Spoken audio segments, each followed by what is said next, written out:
loves, my name is Paige, this is Pages with Paige, and today we're reading 1-star reviews of my favourite books.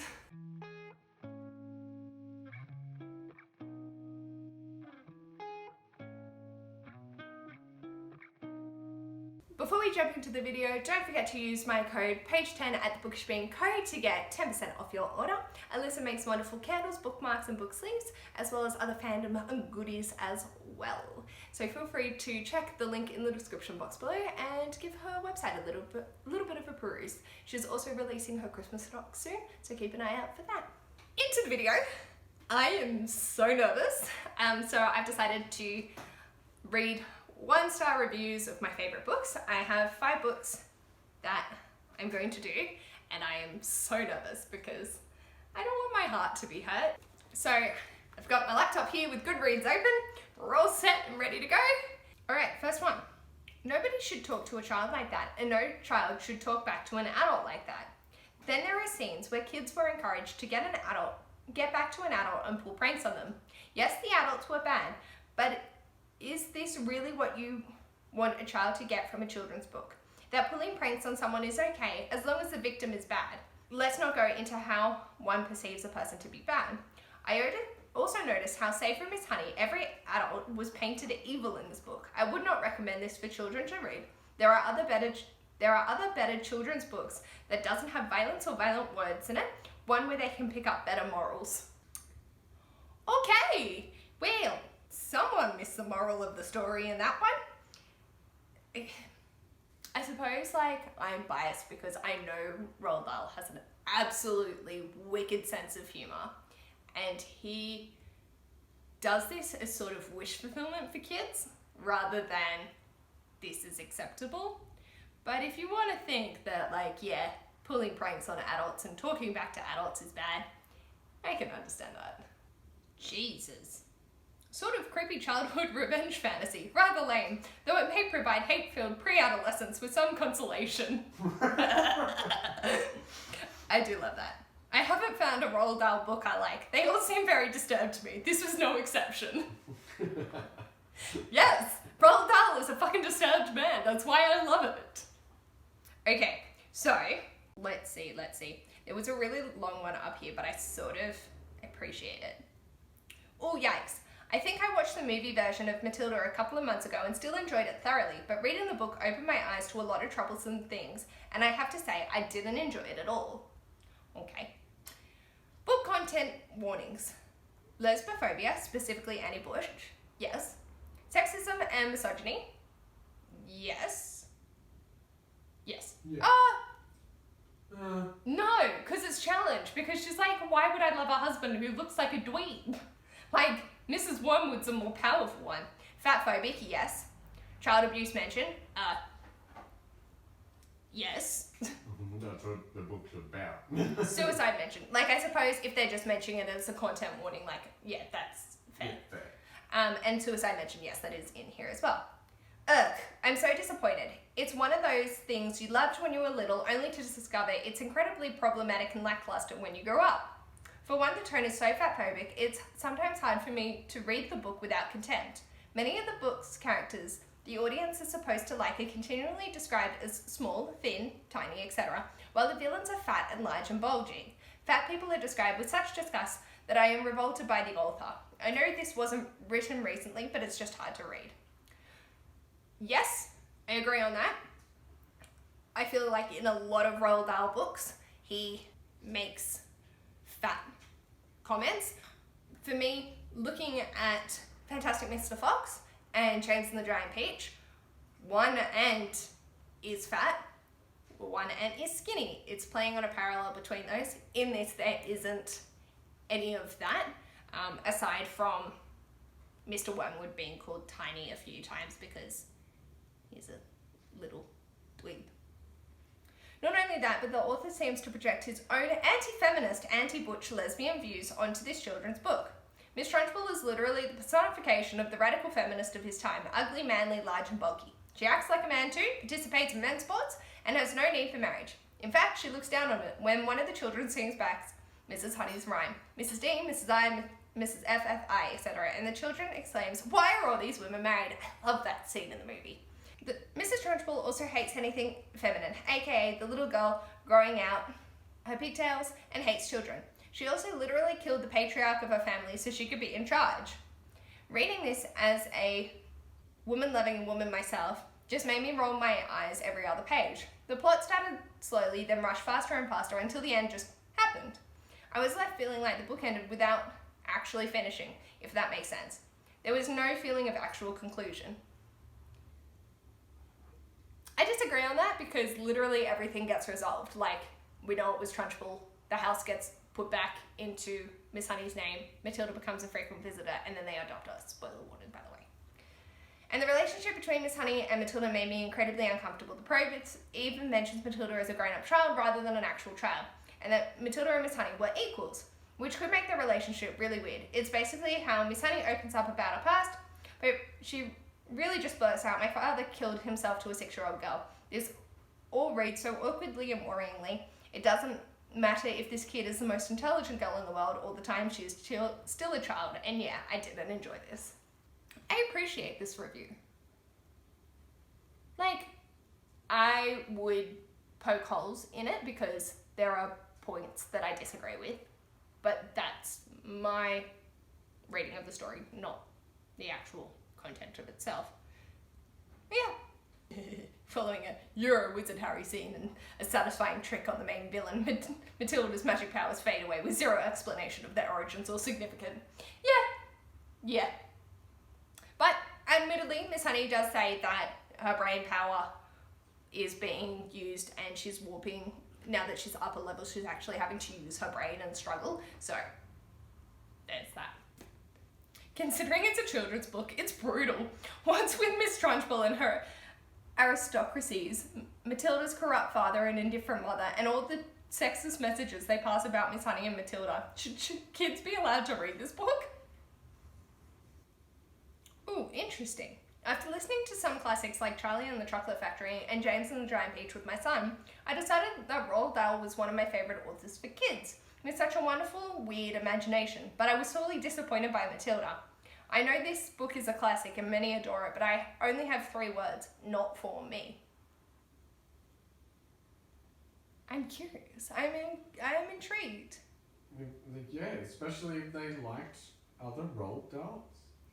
This is a crap book. A super bright kid is bullied, so she stoops to their level, bullies them back, then magically gets the living situation of her dreams. No, not even remotely entertaining. Why is this a classic? This is a dark little waste of my time. I love that.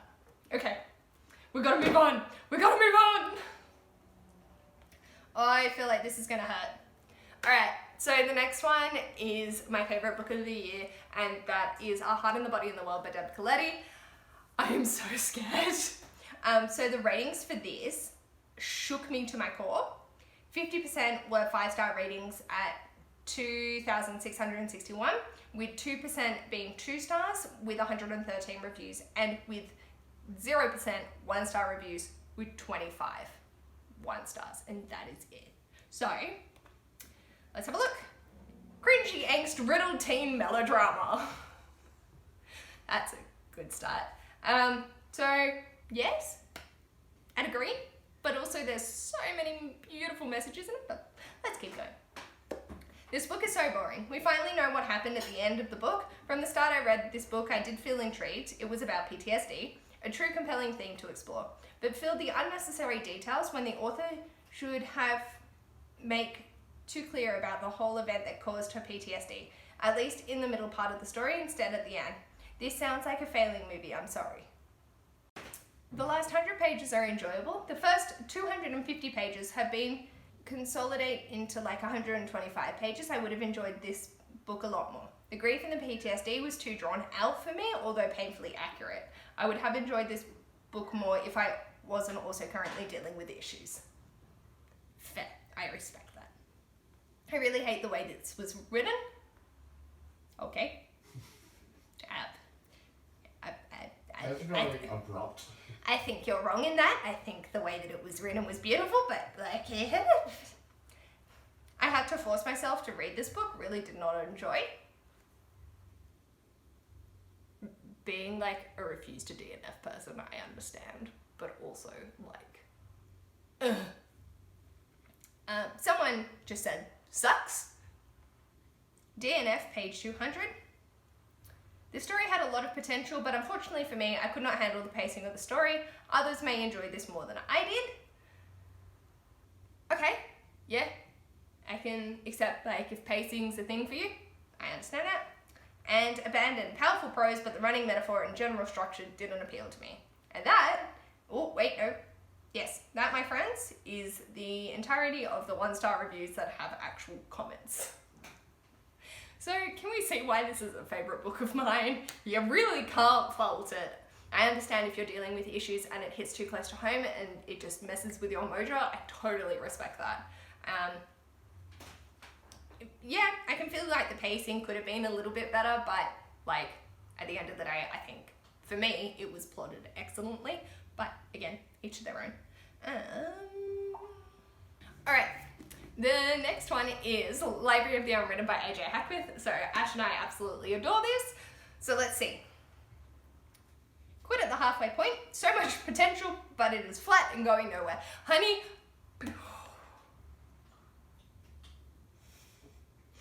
What? It is just over the halfway point where shit spirals out. Like, the potential is there. I'm so sorry you're bored.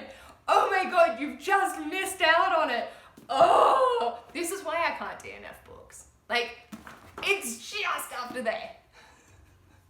Like, if I had my copy with the tabs in it, you would see just how holy shit it gets. Anyway. Alright. Alrighty. Okay, this is a really long one. Let's see. This book was awful. The only reason anything gets done is because Claire is annoyed. TM. She's exasperated and done. The only reason anyone gets to the point or hands over the item is because she snaps at them to do so, or gives a long-suffering sigh, or is so visibly impatient they get to it. I hate characters like this. To me, says your story isn't tight enough. It isn't the character pushing the story along, it's just someone annoying cutting people off. I am Claire, so I'm not going to take offense to that. And then the angels. Oh, buddy. I hate the angels aspect in Supernatural. I otherwise love the show. The last thing I want to spend time reading about is mysterious standoffish characters making big plans and deals in the place of an absent god. Bleh.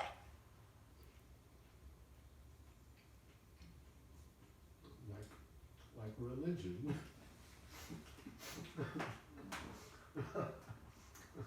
Religion in general. But that's not a critique on the book. That's a critique on having angels in your story. So if you read any angel story, you're not going to like it. Yeah. That's not a criticism of this. Alright, this is... And the author's passing attempt to be trendy and feminist, that ridiculous scene with all the damsels in distress who woke up and stepped out of their book saying it was all heteronormative bullshit that created their helpless characters in the first place. But then later has all the Vikings in the pub talking about how hot Claire was fighting and how they'd like her in bed. One guy straight up says that someone should tell her to smile more, and whining that Hero didn't match up to their standards of masculinity. Drop the flashy, I am a feminist, I swear scene with the damsels and actually have Rami or someone call out those Vikings, or literally just don't have these comments at all. Have someone defend Hero not being hyper-masculine instead of making jabs at him for not being a burly bearded dude himself. That was the whole point. That was the point. It was like, you don't have to commandeer it because the rest of the time, that was never an issue. Like, that's why there was the damsels. Anyway, okay. The writing, ... It occasionally dips into purple prose that felt very out of place with the rest of the writing. Overall, though, it really felt like the author didn't trust her audience to get her point. Andros swept his eyes over Rami with a look that felt surgical, claws hidden in a velvet glove. A predator behind those glasses, Rami felt in an instant. He recalculated his estimation of the creature. That was a lovely waste of words. If you stopped at surgical, you would have conveyed plenty already. I mean, why would Rami, a fallen angel but somehow not a demon himself, think that Andros wasn't a predator? The author doesn't trust the reader to understand that a surgical look was the demon appraising the fallen angel, and this demon is actually a bad character, so over-explains it in the next 3 sentences. I love the concept of a library full of things that were envisioned but never completed, just notebooks, but armor and the rugs, the paintings on the walls. It was just very disappointing to have such a laggy story bogging it down. I mean, okay. Like, I can't really counter that. I disagree with a few things, and like, I like the purple writing. That's what I love in books. That's why I enjoyed this as much as I did. That's right. Okay, let's keep going. I honestly expected to love this book, but after getting to the 49% mark, I just completely lost interest. I was finding the story really slow going, and I just didn't feel any kind of connection with any of the characters. How? I've spent several weeks trying to force myself to continue reading, but I think I just need to accept that this book wasn't for me. I'm definitely in the minority on this one though. It has loads of positive reviews, so please don't put me off you trying it. That is how you do it. Like, you said you love it, you found that it was slow. I don't know how you didn't connect to the characters, but that's okay. And you've tried. But, like, I love when people say, like, I didn't like it, it wasn't my cup of tea, but please give it a shot if you think you're gonna love it. That's how you write a positive review. Like, you can have a 1-star review and it'd be nice. You can have a positive 1-star review. Oh god. I actually didn't finish the title and abandoned it about 10% of the way through. Though I was sure that my love of fantasy and career as a teacher librarian would make this title a sure thing, I couldn't get into the writing style, the characters, or the setting. 10%! 10%! That is literally hit it! Nothing has happened yet. But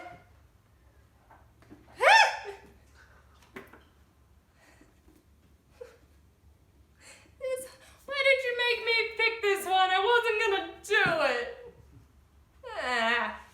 I was hoping for something witty and entertaining like Fjord's Thursday Next series. This is neither witty nor entertaining. Gave up at 22%, and that's 21% too much.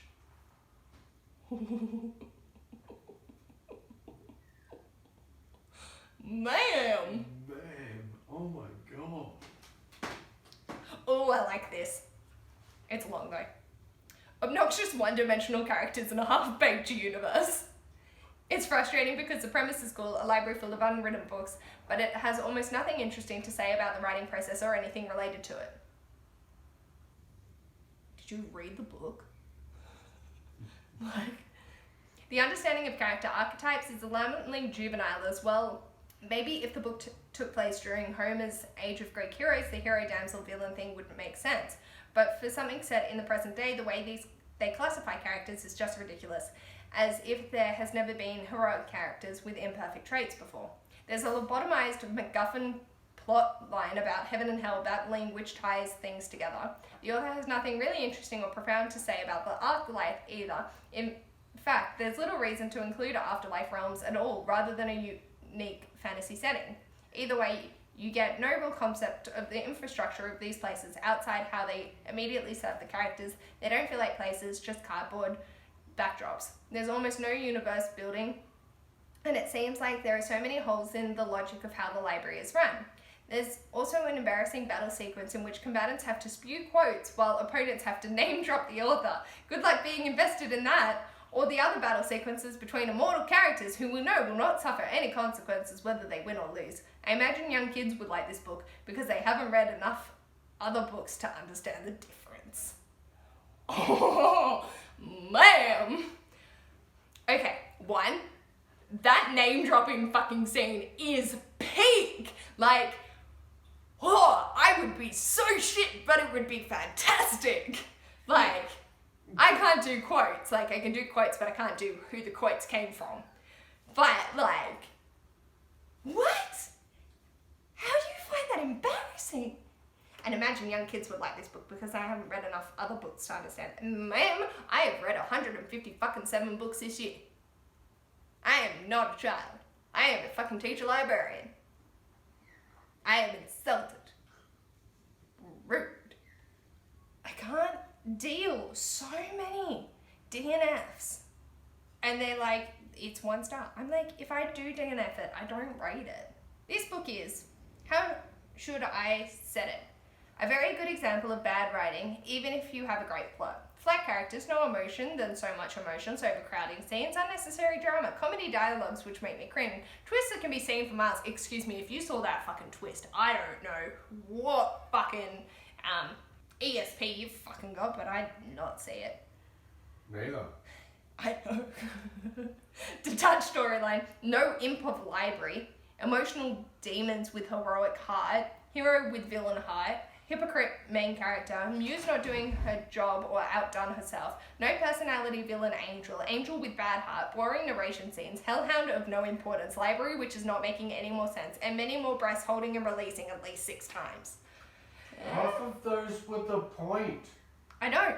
Also, I love that they're like a very good example of bad writing, even if you have a great plot, and then proceed to do the most horribly written review. Like, I understand all those points, but the way that she wrote it just hurts reading it. Anyway. Like, hero with villain heart. Yes. That's the point. Yes. The twist. Yes. What? Angel with bad heart. Yes. Yeah, and demons with heroic hearts. That's the point. Hypocrite main character. That's the point. She's not meant to be perfect. Okay, I'm gonna put this down before I accidentally damage your copy. You can't say that they're two-dimensional characters if they exist outside the stereotype. Yes. Next up, Female of the Species by Mindy McGuinness. This is gonna hurt.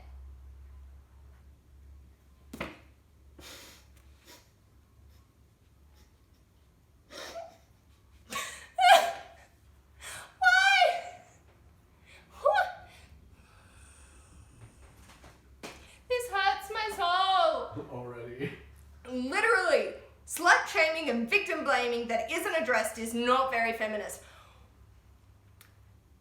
One of the side characters, their significant other cheats on them, and the side character gets really shitty with the girl that they cheated on her with, and the protagonist goes, "Yo bitch, cut that out. You should be angry at your partner, like, yeah, be annoyed at her. But your partner's the one that's done the cheating to you. Don't be hating on her for sleeping with him." Like, how is that not addressing slut shaming?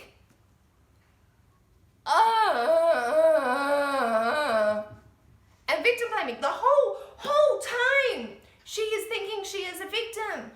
But, like, that really got me girdles going. Like, straight off the bat.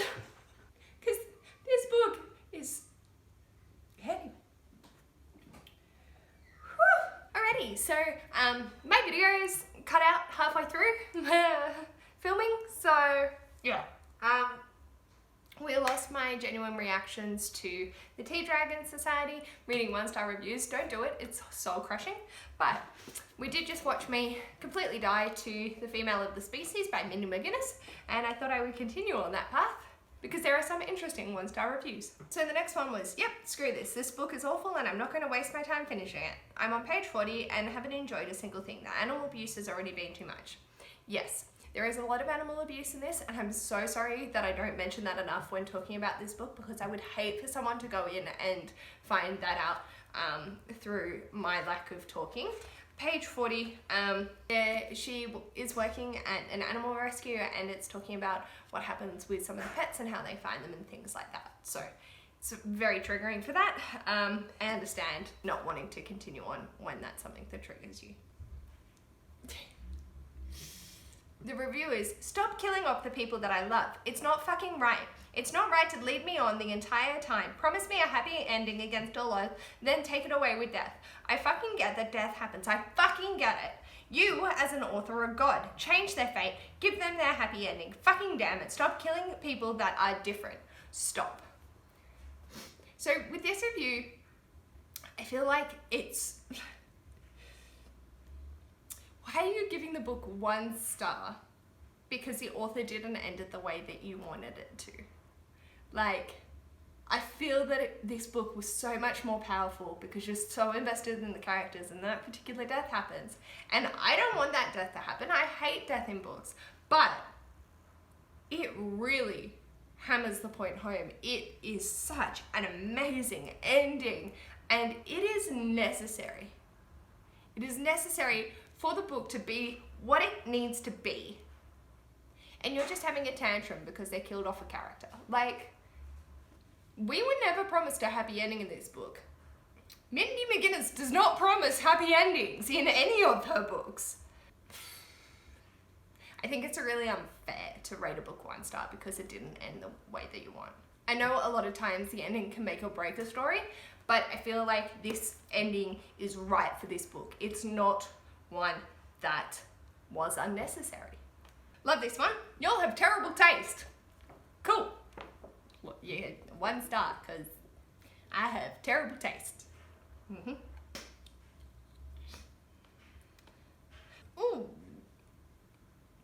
I know this was a Lincoln nominee, which is a high school award, but wow, is this a mature read. So much language and mature situations. I just couldn't get into it.